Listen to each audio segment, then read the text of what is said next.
আমি তার যোগ্য না, আর আমি জানি তাকে আমি কোনোদিন পাবো না।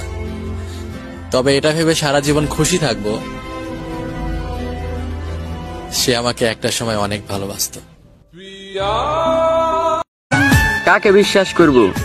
সব থেকে বিশ্বাসযোগ্য মানুষটাও তো কসম দিয়ে মিথ্যা কথা বলে। নতুন কাউকে পেয়ে যদি আমাকে ভুলে যাস তাহলে আমার কষ্ট হবে না, কারণ আমি জানবো সে হয়তো আমার থেকে অনেক ভালো।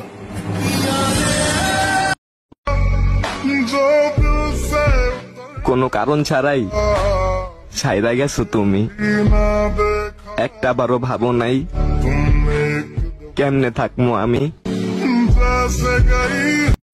চোখের পানিগুলো শব্দ করে না, তাই তো মনের কষ্টের কথাগুলো কেউ বুঝতেই পারে না।